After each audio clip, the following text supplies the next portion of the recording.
আর কোনোদিন আমরা যদি চাই এই লাশের চেহারা দেখতে, কোনোদিন কেউ পারবে না। এজন্য আপনাদেরকে বলে যাই, আমাদের দাদা ছিল, আজকে আমাদের দাদা দুনিয়াতে নাই। আমাদের নানা ছিল, আজকে দুনিয়াতে আমার নানা নাই।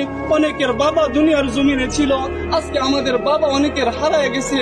এজন্য আপনাদেরকে আমি এই জানাজা থেকে একটা মেসেজ দিয়ে যেতে চাই। যারা আজকে মনে করতেছেন যে দুনিয়ায় আমার জন্য আসল, এ দুনিয়ায় আমার, এ দুনিয়ায় আমার, আল্লাহ তাআলা বলতেছেন আমাল হায়াতুদ দুনিয়া ইল্লা মাতাউল গুরুর, যে দুনিয়াটা হচ্ছে একটা ধোঁকা, এ দুনিয়ার সবকিছু ধ্বংস হয়ে যাবে। আমাল হায়াতুদ দুনিয়া ইল্লা মাতাউল গুরুর, যে দুনিয়াটা ধোঁকা। আজকে তোমার স্ত্রী, সন্তান, আত্মীয় স্বজন এরা সবাই ধোঁকা। এজন্য মুহতারাম হাজরিন, দুনিয়ার মুখ থেকে আজকে আমরা আমাদের চেহারা, আমাদের দিল, আমাদের কলব আজকে আমরা আল্লাহর দিকে ফিরাইয়া দেই। যে জিন্দেগিতে যত গুনাহ করছি, আজকে এই জানাজা থেকে আমরা প্রতিজ্ঞা করতে চাই আর গুনাহ করব না। যেই কবরে আমাকে যেতে হবে, সেই অকবরে আমাকে একা থাকতে হবে, আর গুনাহ করব না। এই প্রতিজ্ঞা করে যদি আমরা এই জানাজা থেকে যেতে পারি, ইনশাআল্লাহ এই জানাজা আমাদের জন্য সফলতা বয়ে আনবে। সুবহানাল্লাহ।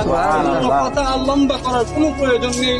অনেকে আত্মীয় স্বজন আছে, তারা কথা বলবেন। এই জানাজাই হচ্ছে আমাদের জন্য সবচাইতে বড় সবক, কথা ঠিক না?